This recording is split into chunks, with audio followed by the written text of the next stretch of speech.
L'étudiant Rézek vida son verre d'un geste violent, et Norinsky dit avec animation « Mon cher ami, en quoi me regarde un Hamlet allemand ? Tu ne prétendras tout de même pas que nous ne puissions, nous aussi, avoir notre opinion. Shakespeare est-il un Allemand ? Alors que viennent faire ici les Allemands ? Je m'inspire directement de l'original anglais. » Il n'y a que cela de vrai, approuva Patek, qui caressa d'une main soignée sa barbiche taillée à la dernière mode.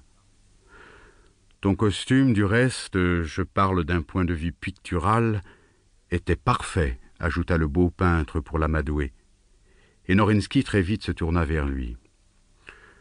Oui, bâilla-t-il avec nonchalance, puis d'une voix condescendante, et que fait votre pièce, Maschal ?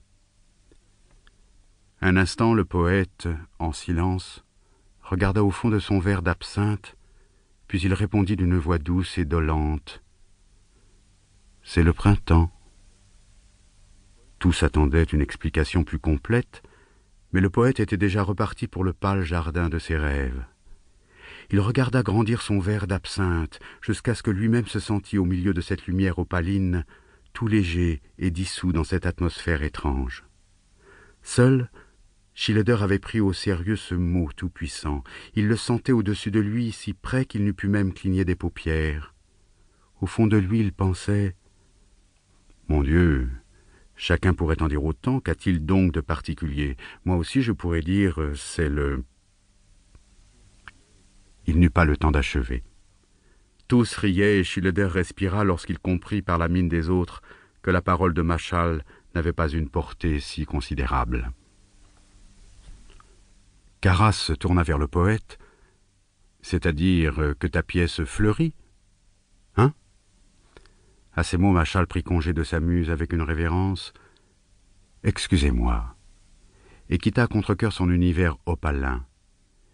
Mais le malentendu, décidément, était trop grave. « Non, appuya-t-il. Cela veut dire que je suis trop triste maintenant. Cela veut dire que c'est un temps où la nature méconnaît tout devenir, où je suis fatigué par ce douloureux bourgeonnement. » « Mais excusez-moi, » l'écrivain tapota de son gant jaune sur l'épaule du poète, « c'est bien possible, mais ce n'est pas le printemps, cela. » Et le poète pensa, « Non, ce n'est pas le printemps. » « Au joli mois de mai, » déclamait l'acteur. « Jadis, » répondit le poète en un souffle, et d'un geste de la main il repoussa ce temps lointain. Jadis, il en était comme dans les poésies anciennes. Le printemps, lumière, amour et vie. Mais quiconque croit encore cela se ment à soi-même. Quel dommage, pensa le peintre, il n'y a donc plus de printemps. Mais Maschal leva en pleine lumière de l'après-midi son visage défiguré par de grandes taches de rousseur, et par la fenêtre il aperçut justement le perron du Théâtre National, le long duquel un agent de police allait et venait. Ce n'était pas précisément cela qu'il avait voulu montrer à ses interlocuteurs, mais il dit néanmoins « Regardez dehors !» Cette lutte avec la stupide motte en friche que chacun de ces fins et faibles bourgeons doit soutenir pour atteindre son été. Ici, il se vissa un peu plus haut, le bourgeon désarmé qui veut fleurir, c'est tout ce qu'il peut faire.